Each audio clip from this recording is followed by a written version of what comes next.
Welcome to the Fortunes in the Follow-Up, a live episode from SenseSpark and Bridger, where today we're going to discuss follow-ups in sales. Everything about them, how to do them, when to do them, where to do them, so many questions. And joining me today from Bridger is Ryan Muhammad.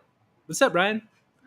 Doing good, brother. Doing good, man. I'm excited to be here. I'm excited to talk about follow up because this is something that I feel like a lot of people are plagued by it. They get a little bit scared. They make that. I feel like there's that 1% of people who get that first like touch close. But this episode is not for you guys. So it's everybody who takes multiple touches. But how you doing this morning, brother? I'm good. And yeah, everybody out there who hears about one call closes, that's a lie. That's almost always a lie. I find anytime you get a salesperson bragging about somebody who just jumped in the boat right away, usually there's going to be some sort of snag or complication down the line. The fortune really is in the follow-up, as we said here. I don't know. We can get into the data here too, but I've seen reputable data that says most deals need at least 17 touch points before they're going to get to a close. So we are focusing all about that today. But before we do, why don't we give a little context for us? Ryan, do you want to start off and introduce yourself and Bridger? Oh, 100%. Yeah, for context, I want to thank everybody for coming out today to take a part of this episode. So, my name is Ryan Mohammed. I am the VP of Sales and Marketing for agents out of Bridger Sales System. What it is that we've built a CRM system by logistics reps for logistics sales reps. And what we kind of do is that we've looked at other CRMs in the past and we've kind of realized, they're not made for us logistics reps. We were kind of left out in the corner, like we've got all these big CRMs and they kind of sell to one. But what we wanted to do was make it very exclusive and make it very palatable for everybody to kind of get there. So we've been in business, I want to say about 18 months now, but we did our soft launch about 3 months ago and we're excited for the journey, so we're excited to talk shop and talk follow up today. Awesome. Thanks for joining me. And if anybody doesn't know, my name is Chris Bogue. I am a video coach. I coach people to make mercifully short video content that drives revenue. I am the creator of the Complete Guide to Selling on Video, a digital course that will teach you everything you need to know to create a video-based sales process. And I'm also an advisor for SenseSpark. So SenseSpark is the premier program for companies to scale video. If you want to try SenseSpark for free, go ahead, scan the QR code you see on your screen. It's an easy way to help your team create short, effective templates that they can use to get in front of their hardest to reach buyers. And it's great for follow-ups. So I guess that's what we're going to be getting into today.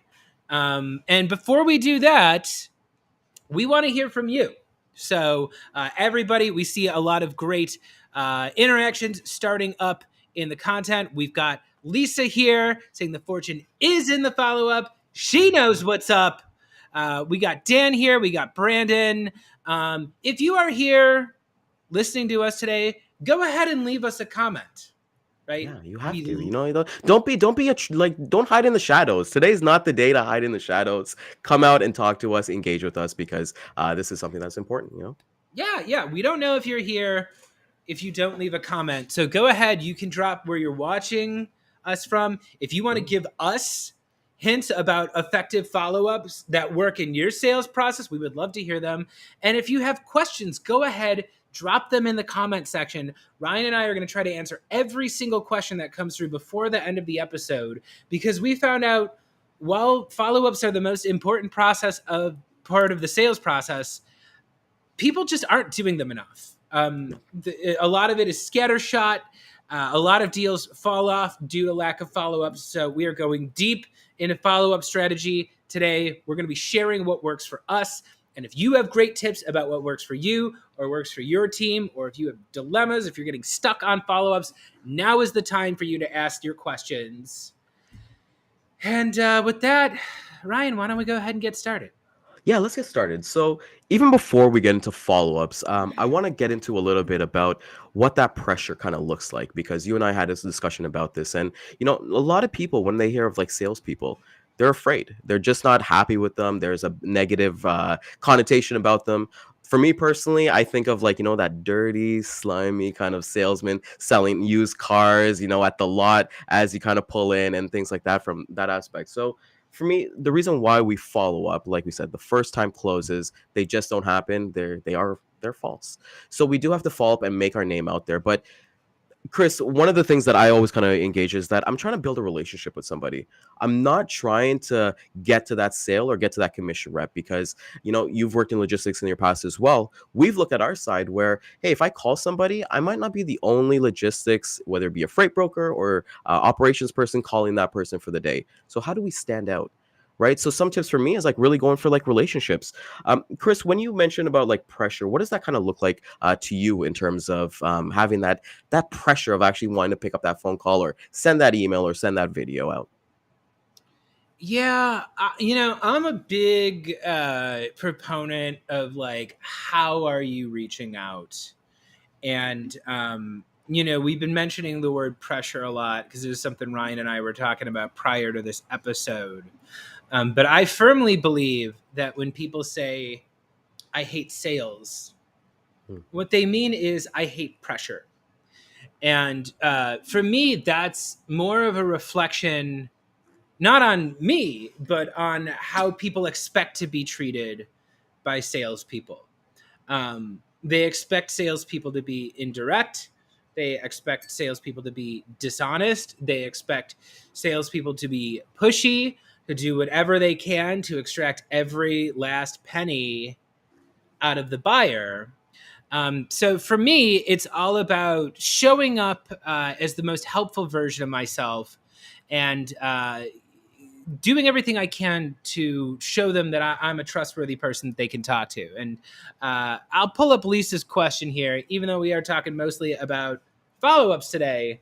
I do think you kind of have to talk about that initial outreach and Yeah. understand like what's the first thing that your buyer sees before you can really figure out like what the appropriate next step is. So let's not dwell on this too much, but Ryan, do you want to take this first and let's just lay out, if you had the choice and you can Mhm. choose the things you're doing on your first touch point to reach out, what are the impactful things you're doing in that initial intro that you send to your buyer? Of course. So before I actually do the intro, I need research. I need to figure out who my buyer is. One thing that I scan for is I look to see what they kind of do as a business, what their interests are, if I can find that, whether it be on social media or LinkedIn. If they have dogs, I've got dogs. I'm big into dog rescue. So one of the things I would look at is, hey, do they have dogs? Do they have rescues themselves? If they don't, then I'll look at different things like if they've done webinars or podcasts in the back and seeing like kind of pictures or something like that in the back. So for me, it's being able to connect right away with that person. It's just like, hey, Chris, if I was going to prospect you and send you a video, I'd be like, hey, look at that globe behind you. Can you tell me a little bit more? Where did you get that globe from? Or that picture that you have behind you? And I would kind of make that human connection rather than, hey, I'm Ryan from XYZ company. We have trucks all across North America. Nobody cares about that stuff. So people want to make a connection, a genuine connection. And like I've always kind of said, with video, I love video being the first touch because we've gotten so accustomed to like either sending emails, sending phone calls, and different things like that, which is a part of your sequencing. But you do have to make that human to human connection that I can hit a video and be like, I kind of know that guy.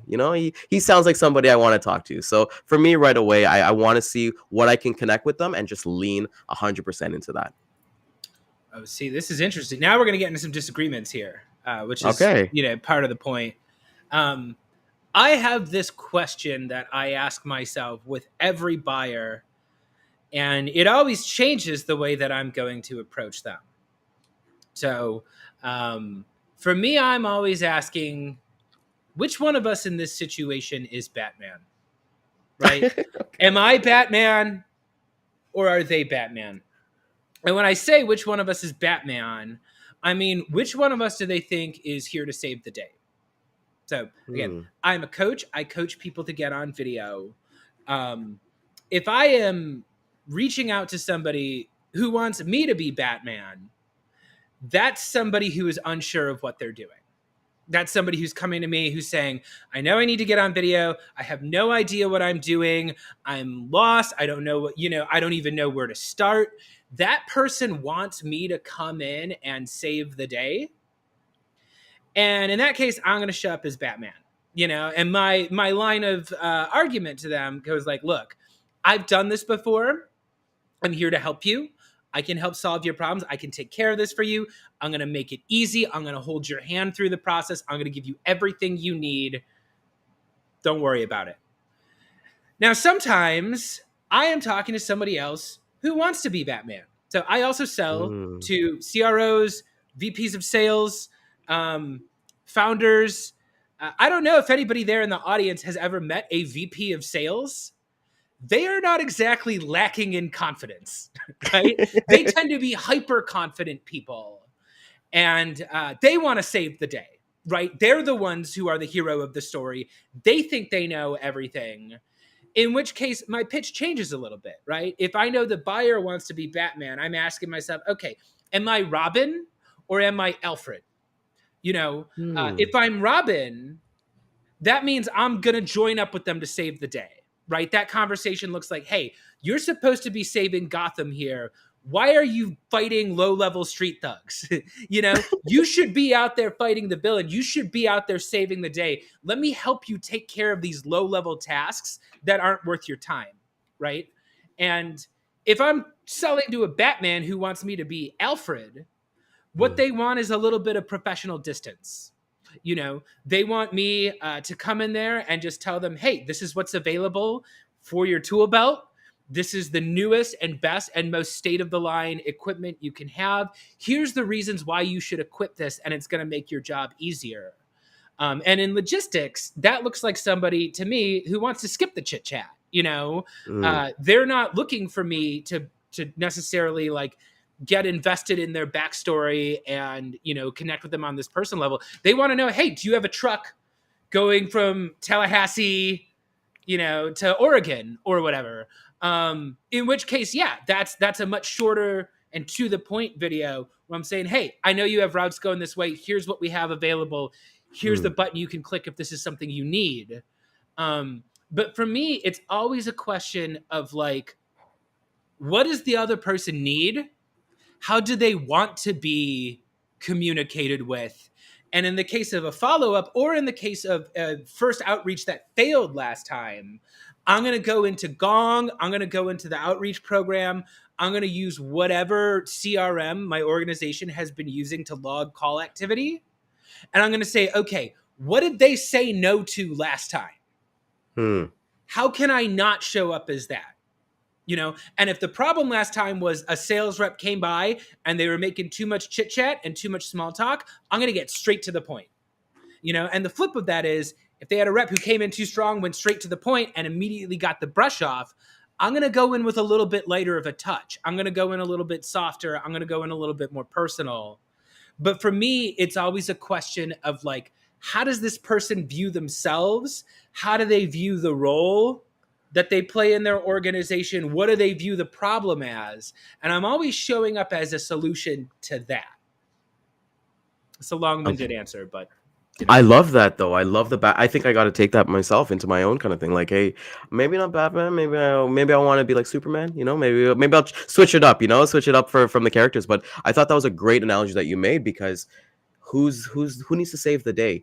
I think with logistics too, what I kind of look at, and I love that you brought up that point that you get straight to the point from there. I think for us, we look at a longer cycle as well. Like we were like relationship based, right? So I do get invested with them just because I know that a customer today that I close today, they're gonna be with me for as long as I'm in this industry. So it's like I'm gonna get to know that point anyways. We don't really have transactional sales, and that's what we kind of look at with Bridger to kind of get rid of the transactional stuff. With like, hey, I need a truck from, like you said, Tallahassee to Florida, but then maybe that's just one truck and you don't hear from them again in 2 months, right? So I feel like that relationship part of it that we kind of ease in with when we use Bridger is kind of like important for us to understand that we're gonna be able to connect with them because we're gonna do it anyways, right? So I feel like I like your points, what you made there, Chris.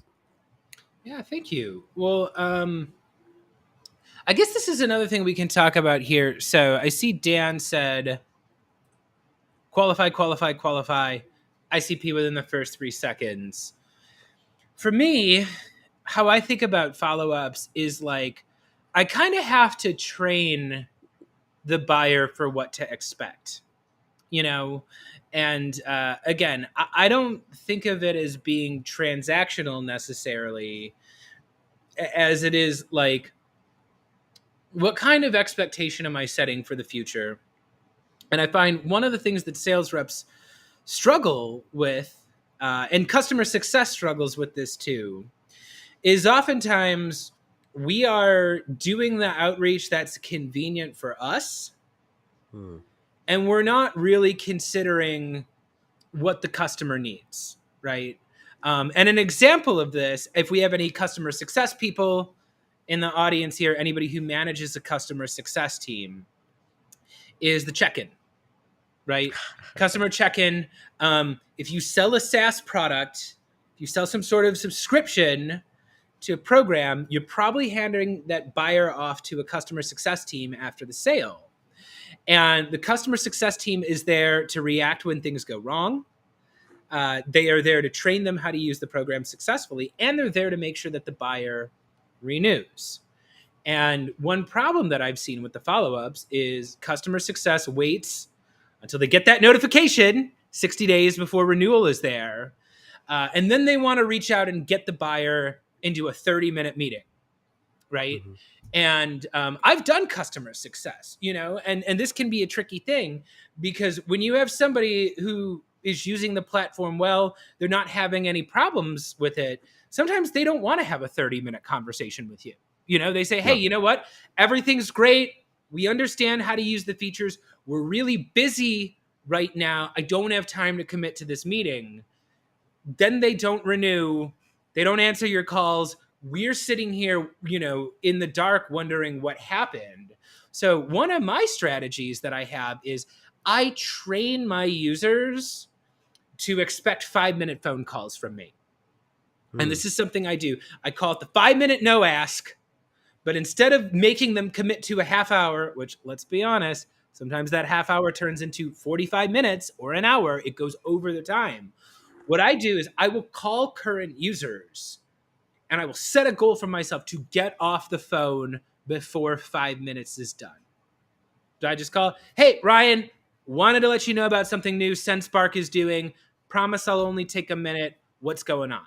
You know, um, I give them an update about what my company is doing. I get curious about them. I learn how they're doing. And then I let them go back to their job before 5 minutes is done. Hmm. And I have found that what this does is, one, keeps an open door, right? It's nice and efficient. I can reach out there. I can be having these little soft touch points where I'm not twisting their arm to get them for another 12 months or twisting their arm to get them to upgrade to a higher package or add more seats or whatever. And the buyer learns, oh, I can talk to this Chris Bogue guy. He's here, he's available to me, but he's not going to take huge amounts of my time every time he does an outreach. And what this does is, like, one, it keeps an open line, it keeps that person talking to me. But when there is a serious issue, or when I do have to make the case for renewal or something like that, I have earned that 30 minutes. Yeah. It's not just a transactional thing. I'm somebody who has reached out to them. I am somebody who has proactively reached out to them in an efficient way that's not burdening them or overloading their time burden. And it's that idea in sales of give, give, give, give, give, take. You Yes. want to be giving more than you're taking. And I find with sales, with customer success, with follow-ups, we fall into the trap of we ignore our users until we absolutely need them. And oftentimes by then, once a problem pops up, it's too late. So yeah, those are my complicated I feelings. love that. No, well, your complicated feelings are expressed by, like, I feel the exact same way that you're talking about. That, you have those 5 minutes, and then you've earned that trust. And you said that, like, that give, take. The way that I kind of see follow-ups is deposits, right? You got a bank account. I'm just making deposits, making deposits, making deposits. One day, I'm gonna ask for a withdrawal, right? So I'm just gonna be giving, giving, giving. I think one of the things that's really inspired me and kind of changed a little bit of my mindset, Chris, was Alex Ramosi did, like, a huge webinar a couple weeks ago or a couple months ago for his new book launch, $100 million leads. And what he did was he just gave throughout that entire thing, through everything like that, and he didn't ask for anything, but he knew what his mindset was. So I think even when I'm talking to prospects, I'm talking even to my current customers, I let them I let them have that out as well, that, like, hey, we're not going to have this long-winded thing. Let's just get to three things. What are we doing right? What are we doing wrong? What can we improve on? And then those are literally like a 2 to 3 minute phone call, right? So with anybody, when they're doing their follow-ups, and like you said, people get in the habit of, I have to do the follow-ups, I have to sit down. And one of the things that when we were doing research, Chris, was that, let's say you're having a great day, you're like, hey, I'm going to start on Monday, I'm going to bang out those 50 follow-ups that I have in my cycle. And then you're like, oh, something distracts me right away. And then you're like looking at the next day and you're like, okay, well, I've got 80 follow-ups to do. Then you let that mountain pile up and you're like, I don't know where to start. And then you realize, hey, I haven't contacted this lead in almost 3 to 4 months. Right. So where does that happen? Where is that gap happening? So I think it's just really important that we kind of look at follow-ups as something that we get to do, not something that we have to do. And that's, I feel like your mindset, that little shift there changes a little bit. Well, yeah. And I think it's important to ask, why am I following up? Mm. And if that answer is totally self-serving,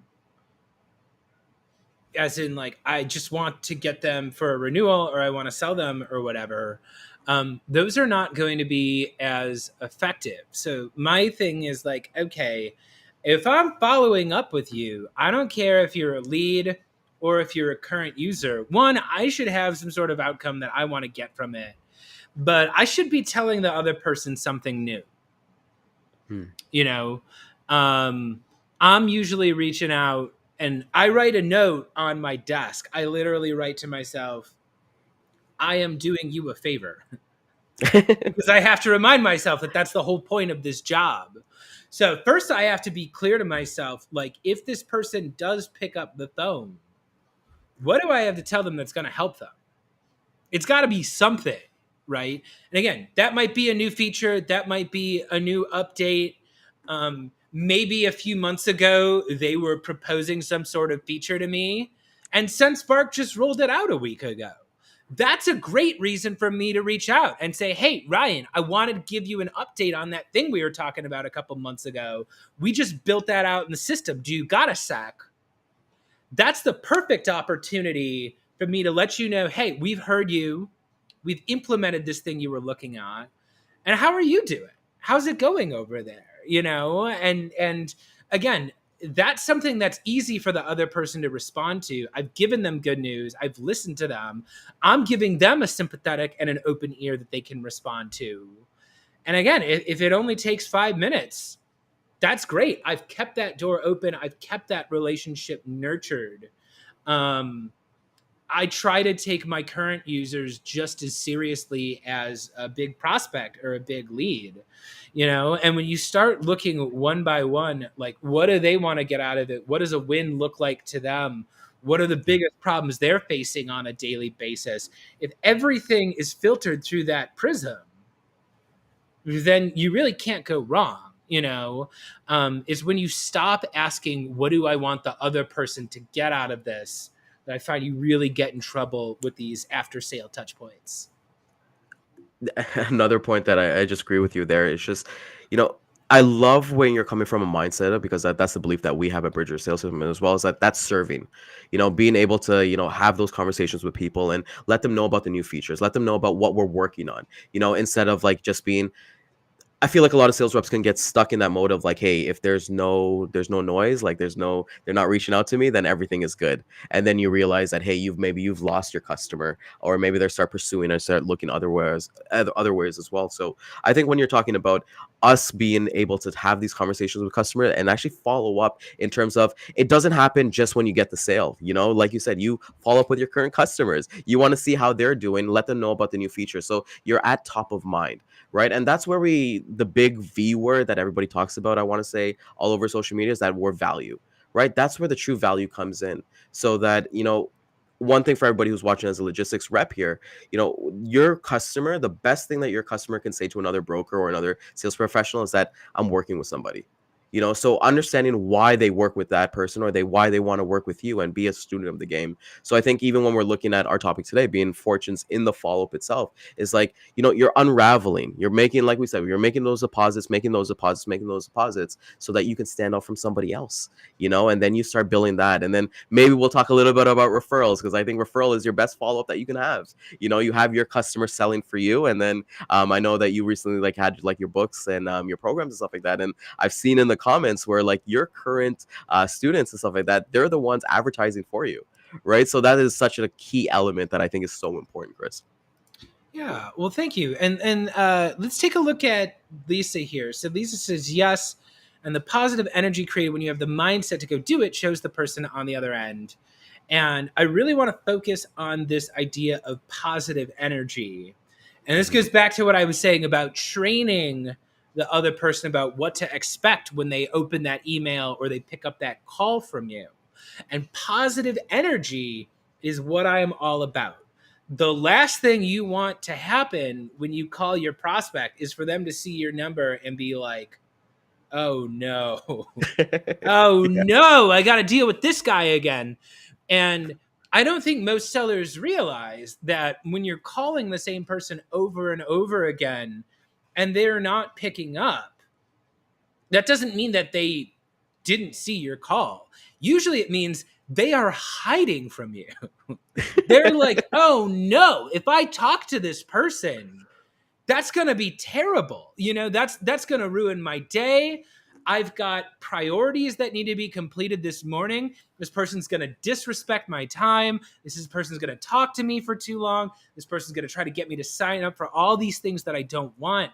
So much of what I'm doing in my follow-ups is I am creating a positive association for the communications that come from me and my business or SendSpark. When they see me pop up in a video or in a phone call or in their newsfeed, I want them to be like, oh, cool, I like this guy. That's what I want. I want them to get to the point where they can pick up the phone to me and say, hey, you know what? Let's talk about this, but now is not a good time. I cannot afford to do Yeah. this now. And I want them to have the trust in me to be able to tell that.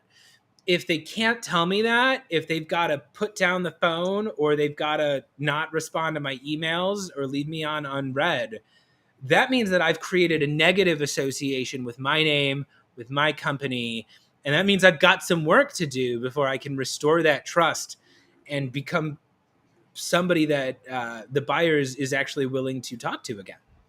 Yeah. And like you said, it's having that positive that personality that you have. And we look at you like your image, your credibility, and brand, right? Because I think your reputation means everything. And we look at customers, and even on the flip side of that, Chris, when a customer is calling us, are we saying, oh shit, when we're like, something's wrong from that aspect, and it's not as bad, maybe they just got a general question. So I feel like it goes both ways as well. It's that relationship building and understanding that you want to be that person that, hey, I got a positive thing, like I want to work with Ryan. Like I've spoken to so many people in the logistics industry, like some of their customers, like they play Xbox with, they play PlayStation with, they've become so a part of, like, let's say, like their inner circle. And not to say that you need to be like buddy with your customers, but there needs to be a situation where you have that positive energy that's just moving, because I truly believe that energy cannot die, it only gets transferred. So why be negative? Why complain? Like, control what you can control as well, because as logistics rep, for everybody's watching out there, we don't control the trucks. We don't control when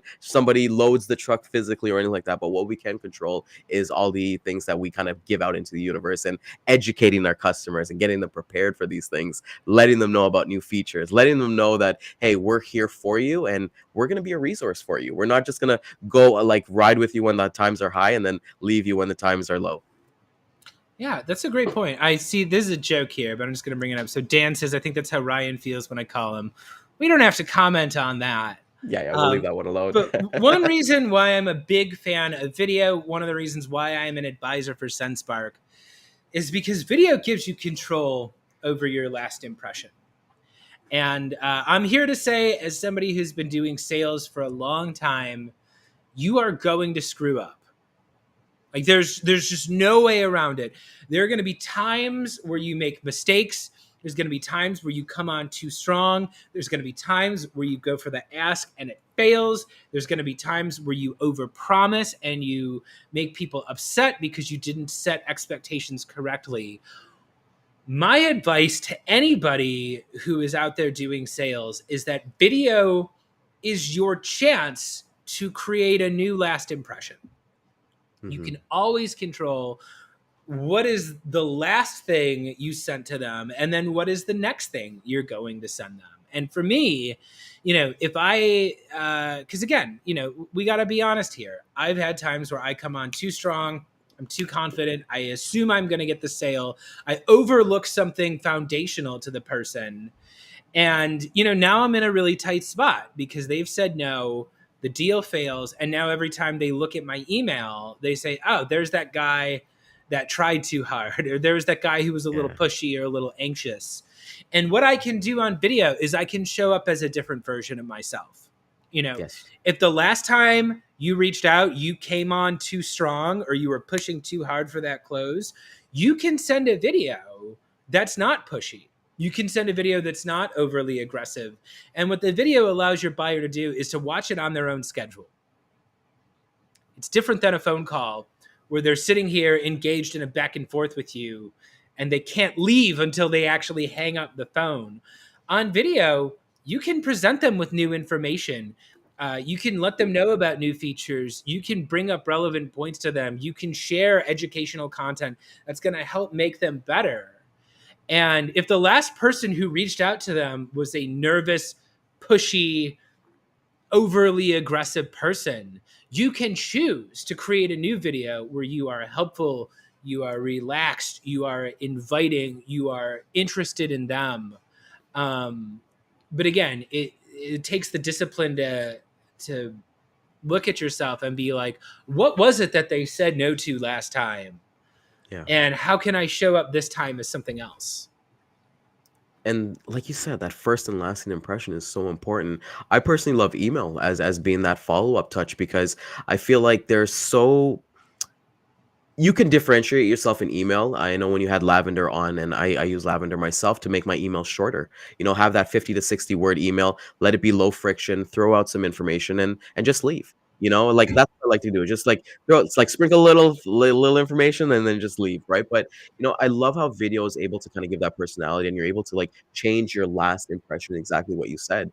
Even when it comes to like CRMs, like we've looked at ourselves like, okay, what do we like and what don't we like? And how can we do more of the things that we want to do and the impression that we want to make. And SenseMark is an amazing partner. Like you said, you're an advisor. SenseMark is actually integrated with Bridger as well. So you can send videos through Bridger sales system and connect with people. Like look at the amazing templates that you do as well and have that to be that persona. Even if you want to make something, like you said with the Batman earlier on in the episode, even if you want to wear a Batman costume, Halloween's coming up and be that person, but it allows you to have fun. And I feel like we've kind of lost that a little bit. One of my favorite videos that I ever saw, Chris, is a video. I forget who the rep was, but he was prospecting Buffalo Wild Wings, and he couldn't close them. He couldn't book a meeting. So what he did, he went to Buffalo Wild Wings, got the hottest wings, and he just recorded his pitch while he was eating those hot wings, and it actually went viral, I believe, like on TikTok and all those other places. But it's being able to stand outside of the box. Like I said, with logistics reps, we do get pigeonholed with, I'm Ryan from XY company. I have trucks all across North America in those copy and paste. And I don't know if you want to get into spray and pray because like I feel like there's just so much spray and pray when it comes to like emails and phones. Chris, I'd love to talk a little bit more about video because people might be thinking, hey, video. How do I scale video? Like like how can I do like do I need to do 50 videos a day? And I'm like, well, that's you need to take a little break there. So, what is your advice essentially for people wanting to scale video and make that maybe their primary follow up sequence? Yeah, that's a great question. So, you don't need to do 50 videos, but I do suggest learning how to do five. So, for me, five is the number that I believe in. I believe, and like this is why, again, I'm a coach, right? So, I coach video for sales, I coach video content. Um, I have a vision for a future. It is my firmly held belief on sales that just like a salesperson should know how to make a cold call. They should know how to send an email. They should know how to run a sales presentation. Um, like you should be able to sit down and rip calls for an hour if you're a salesperson. You should Mhm. also be able to create and send 5 videos in under 1 to 2 hours. Like I think 2 hours That's a is lot. more than enough time to send 5 videos. Most sales reps cannot do that. Most sales reps are lucky if they send 5 customized videos in a month. Hmm. And my philosophy as a teacher is if you can sit down and record and send 5 videos in an hour, that means you can do 25 videos a week. That means you can do 100 videos a month by just doing 5 a day, right? Again, I have surveyed this. I have surveyed hundreds and hundreds of sales professionals.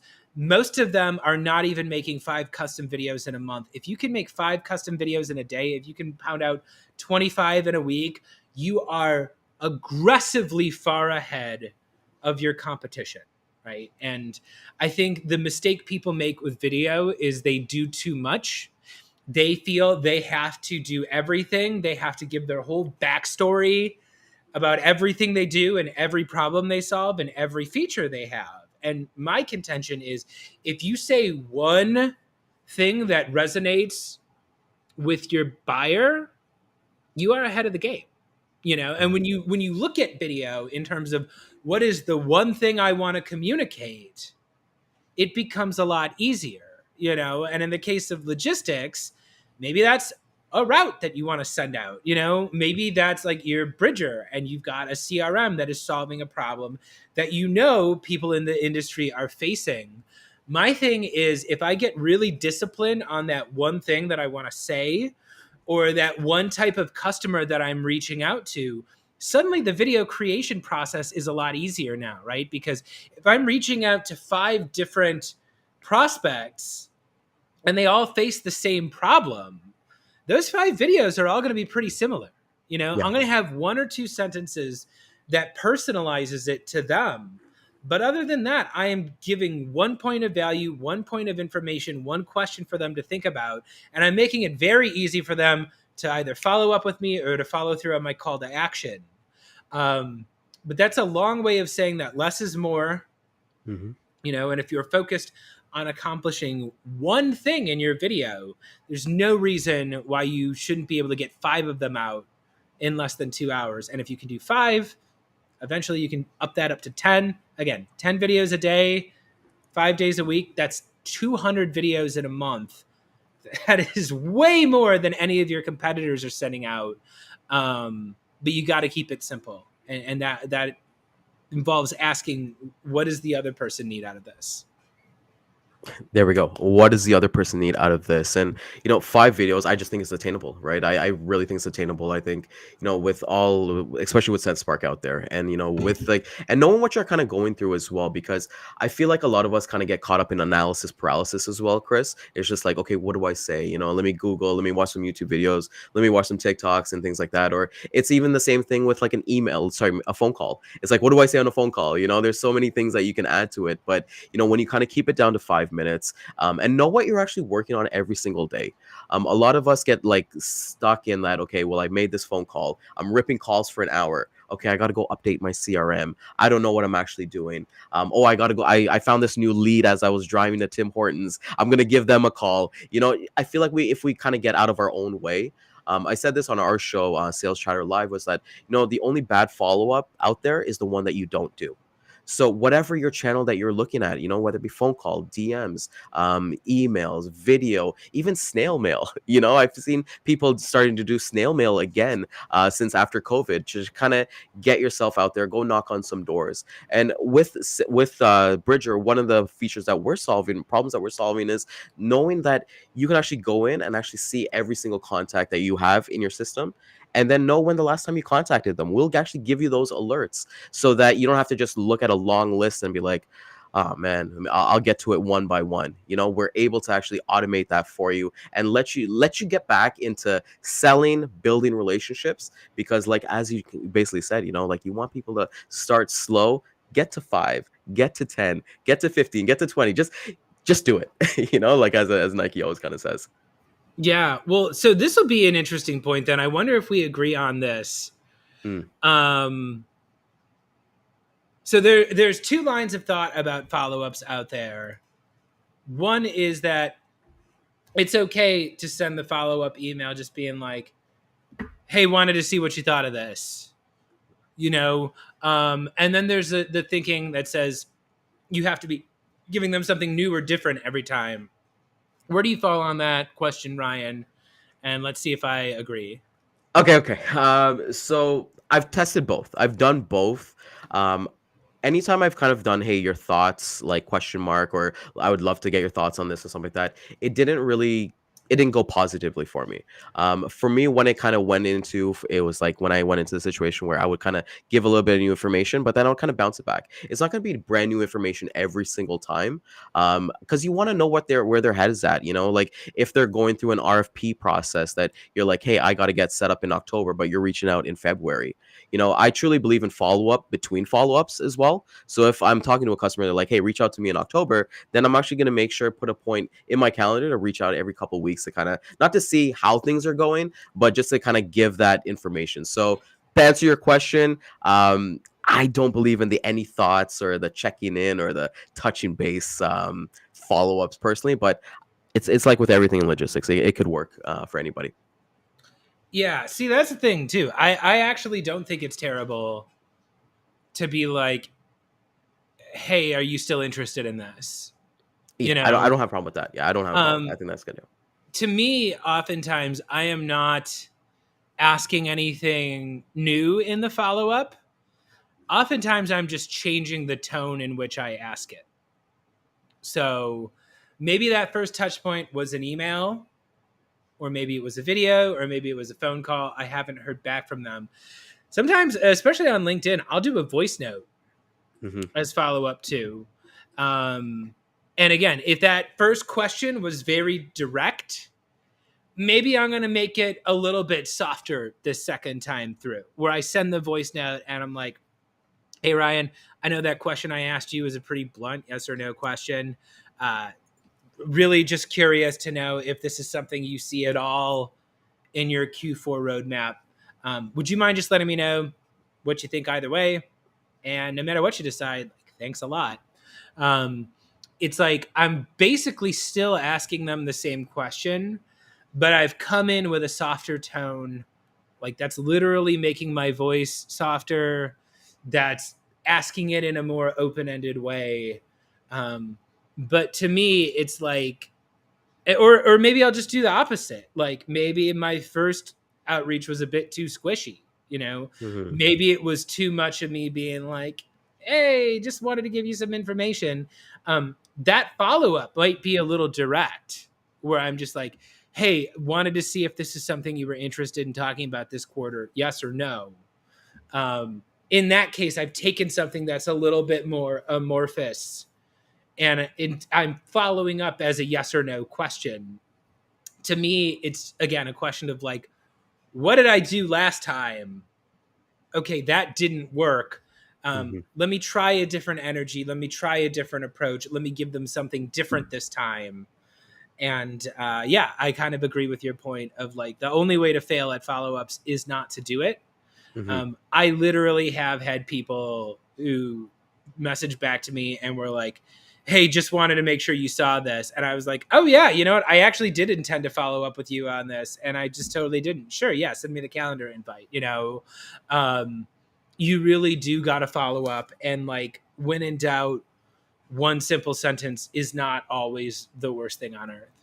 No, it really isn't. And what we always kind of talk about here is like we said, the worst one is that the one that you don't do. It doesn't matter. Like there's going to be people who resonate, they connect with different people and those personas as well. So there's no like the strategies that we're giving here on this webinar is not like concrete, like do it your way, do whatever's comfortable for you, but don't get into a situation where it's like really easy, like keep on like honing in your craft, learning about video, because I don't know about you, Chris, but like I learned more about video like during the pandemic, right? So I wasn't doing video messages prior to the pandemic. But then once it kind of boomed, like Zoom kind of went up, and then other companies and obviously amazing companies like SendSpark are here. So I was like, let me start doing that. Let me give that human to human touch. Like, I don't need to be wearing a suit, you know, sitting in front of a computer or in front of my phone, like saying, hey, this is my name is Ryan. Like, I could be in my pajamas, because let's call a spade a spade. My customer's probably in their pajamas working away, or I can be taking a video in front of Starbucks and giving that human to human touch. So I just feel like just do it. You know, you really have to kind of go about what works for you, and then kind of continue to continuously add and test. Yeah. Now that brings me to actually, I think Teresa brings up a good point here. She says emails are great, solid summary of next steps and points to follow up. And I think this is actually something we can get into a little bit deeper here. Mhm. Is the follow ups work a lot better when you set the expectation that they will be followed up with. And oftentimes this happens with me where it's like, let's say I get next steps from a person who is a champion, but they are not the ultimate decision maker in the deal, right? And anybody who sells to a B2B company, this is the case, right? Buying is a group activity. It's not one person doing it. You've got a number of stakeholders who all often have competing priorities. I find that it's a lot easier for me to follow up when I've already established with my champion that that's what's going to be happening. And for me, I don't know if you have any secrets to how you do this, Ryan. For me, getting insight as to the relationships they have with the other decision makers, specifically when they're going to be meeting with those other decision makers and what they're going to be meeting about, gives me a lot of context. So, an example, I am talking to a company. They are potentially thinking about bringing me in to create some video content with them. I've got the champions who are bought into that. So my next question to them is, okay, who else is going to be involved in this decision? And what do you think they're going to say? You know, I ask that question when we're on a meeting together. They'll let me know, hey, yeah, you know what? This ultimately is going to go through Dan. Dan's the one who controls the budget strings. Dan is the one who's ultimately going to need to sign off on this. My next question is, okay, how do you think Dan's going to react? Is there any reason why you think Dan would not want to do this? And that's a very important question that I ask that oftentimes sellers are afraid to ask because they're afraid of the answer. But my question is, okay, you know, if Dan's the guy who ultimately the deal is riding on, I got to know where he stands, whether or not that's good for me. Yeah. And they're usually going to tell me, hey, you know what? Dan is the next decision maker you're going to want to talk to. Honestly, he's got this other initiative that might be going on right now, and that's a reason why he might not want to do it. My next question after that is going to be, okay, when's the next time you're speaking with Dan? Do you have a recurring meeting? Do you do one-on-ones with Dan? Is there a time you regularly get to talk to Dan every week? And I'll gain some information about that. Maybe they've got a meeting with Dan every Thursday. That's great for me. Okay, I know you're going to be meeting with Dan tomorrow. Why don't I make a video that you can share with Dan summarizing the key points that we talked about here? Can you send that to him? And how about I follow up on Friday to see how it went? Let's throw a time on there so you know when to expect me. I could set up a lot of these things where it's like, okay, they're going to be talking to the other decision maker. I'm going to give them a video so I can have a little bit of control in what they're talking about. They're expecting a follow-up call from me Friday at 3:00 at this time. If they don't pick up the phone, now I have at least a little bit more questions to ask. I can schedule another follow-up for Monday. Maybe that's going to be another video. Maybe that's going to be a voice note. That's going to be an email. But now it's not just like, hey, what's going on? Hey, Yeah. Yeah. probably not just bubbling up. Now I'm asking like, hey, how did the meeting with Dan go on Thursday? Yeah. You know, what was Dan's reaction to this video? Um, you know, what kind of developments can you give me about that? And it's a lot easier for my buyer to respond to me because these are things we've already talked about. You know, we've discussed next steps that are going to be happening once the call gets off. Maybe they didn't talk to Dan. Maybe that meeting got canceled, whatever. But I'm more informed about the context of what they're going through. And I can speak more intelligently to that because, again, I was looking forward, Yeah. asking questions about what are going to come up, who are the other people that are going to need to be involved in this, And, I can ask smarter, more targeted questions after the fact because I've prepared for them to expect these questions from me. And it's very specific, right? You're asking those very specific questions that, let's call it space spade, they might not have been asked from other, like, let's say your competitors or anybody else, right? So I could talk onto this for like on the two sides. So for logistics, for most of the times, everyone thinks like it's usually like the logistics manager or the supply chain manager or anybody else who makes that decision. Realistically, 9 out of 10 times, it's usually the sales team that dictates who they actually use for like their providers, right? So a sales guy actually controls, like, they get the order and they'll tell the logistics manager, hey, don't use ABC Trucking anymore. Like, they screwed up too much. My customer hates it. I want to work with them. So from my side, when I'm working on the logistics side, I make it a point to talk to the sales team. I talk to accounting. I talk to the supply chain and maybe the other people. And I do ask that same question in terms of like, who else needs to be included on this? Because, a logistics manager is not going to open that door to you right away, but a salesperson will. Or accounting might say, hey, it takes us an additional 2 hours every single month just to do the paperwork and match all the bill of ladings and do all the paperwork so that we can invoice them properly. So how, if I was to put on my Batman cape, like, how good would I look if I was like, I can save you that 2 hours every single month, and then have them have that conversation as well with their, and then what I'm noticing as well with Bridger sales system is that, we sometimes you're right, it's not one person making that decision in terms of when we're doing a demo of like showing them the CRM, because we'll do these amazing demos, they love it, but it's just when we ask those questions of who else should be a part of this, who's going to be making a decision on this, because like you said, you being an advisor, we're not here to play the cheap game as well. We're fairly priced in terms of what we provide and what we offer. We want to be a niche service. We don't want to be the cheap guys, because at the end of the day, those guys don't last. Yeah. And again, this is a way to show up speaking the buyer's language. So, Yeah. if you're talking to that champion and, oftentimes there's a gap between the seller and the buyer because the buyer is saying, I don't have time to do that. I don't have the money to do that. And the seller is saying, no, you don't understand. My solution is going to give you more time back. It's going to save you money. And there's that gap, whereas if I know that Dan's thing is sellers are spending too much time, they're not updating the CRM, there's a lot of wasted time, they're not spending enough time on the phones, I can lead with that, and I can say, hey, Ryan, I'm glad we spoke today. I wanted to make this video for you because I know it's very important to Dan to make sure that you guys are spending as much time on the phone as possible selling. And we've got a development here that I think is going to save you a lot of time on your CRM. So here's a question I'm posing to you. Let me know what you think of it. And as we discussed, I'll be in touch with you on Friday at 3:00 to hear what you guys are thinking. Again, I have couched it in the first thing out of my mouth is the thing that the primary decision maker has been talking about. It's the thing that's important to them. I'm reaching out based on their reasons, not my reasons. I've set the expectation that there's going to be another follow-up coming up. In that case, I've done everything I can do, where as long as I make that follow-up on time, whether or not they say yes, I've done everything that I can to couch my solution in the language of what's important to them. I've gone directly to the person who's ultimately going to have to make the decision and made the case to them using their own values. I've stayed on top of what I'm going to do. I've done what I've said I'm going to do. There's only so much you can do, but you have to control what you can control. And being proactive with your steps, being forward looking, setting expectations, following up regularly. These are all things that every salesperson is capable of doing if you make the time for it.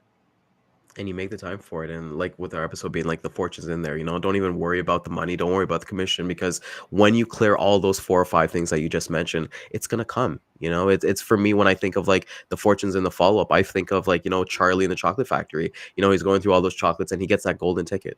You can really live the life that you really want to live in a shorter time frame. Our mission at Bridger is really to help 10,000 sales reps generate $1 million in gross profit in less than 12 months. Well, those 4 things that you just mentioned, Chris, that's what's going to get you there. There's no magic pill. There's no, if there was a magic pill, then all of us would be doing it. So Yeah, I'd really be downing them right now live on air. Well, hey man, I've been trying to get abs through pills for like the past like 6 months, but No it one hasn't been buys working. my sales pills. They all Yeah, buy the coaching. Um, I could sit here and talk about this all day, but unfortunately, we're almost here out yeah. of time. So, Ryan, there's a new promotion going on with Bridger that you wanted to tell the audience about, right? Of course. So we want to thank everybody for coming out today. And as a reward for spending the time with Chris and I, we are actually launching a free 30-day trial to Bridger Sales System. If you actually go to bridgersystem.com/30-day special, you can go in there and take a look at all the amazing things that we're giving away. We want to give you all these amazing value stacks so that you'll be able to take control. I see Kenny Shaw's comment in here. If you want to go onto Bridger, and get this free trial. It's all up for there, and it's only for people who are on the webinar today. So we're intrigued about everybody coming on. Like you kind of mentioned with customer success, we have an amazing person, Chad, who's in the comments, who handles our customer success, and it doesn't stop at the sale. So for everybody, all these amazing templates, everything like that comes with this. So go once again to bridgersystem.com/30-day special, and we'll put it in the comments for everybody to kind of be in there as well. So thank you for everybody for coming out there, and thank you, Chris, for showing that with us. Yeah. Also, I gotta hit on this last intro for my plug. So, will y'all use video as an intro? Not a cold call, but a cold video. Always, Kenny. Always. And if you are interested in using video to intro yourself to cold prospects, the easiest thing you can do is go ahead and download SendSpark. You can go ahead, scan that QR code on the screen right now. SendSpark is the easiest way for companies to create and send video at scale. They've got templates, they've got customizable thumbnails. They make it super easy for you to be able to do this quickly and at the level you want to do. And then lastly, the last thing I will mention here is you can also purchase my course. So I have a course called The Complete Guide to Selling on Video. It is everything you need to know, from lighting and script writing, how to do cold outreach, how to do follow-ups, how to do referrals. It is all there. It is a 2.5-hour long digital course. I've spent hundreds and hundreds of hours creating it to make sure it is fun and easy to follow. And we're actually going to go here and yeah, you know what? It's also a really great way to learn how to use SendSpark. So we'll just play that here as the last clip of the day. And then this will be me and Ryan signing out. So Ryan, thanks a lot for everything. Take care, guys. Have a wonderful day. And here's the ridiculous clip. Hello? Is this Mr. Sherber? It sure is. What can I help you with, brother? Hello. You were not expecting this call. Do you have 17 seconds to Hang learn on a about second. Mercifully Short? Is this a cold call? I don't know. You. Never call this number again.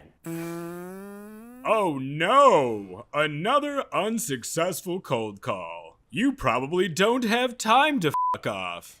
I got a quota to hit. Are you spending hours every week cold calling and cold emailing but not seeing results? There's gotta be a better way. Introducing the complete guide to selling on video.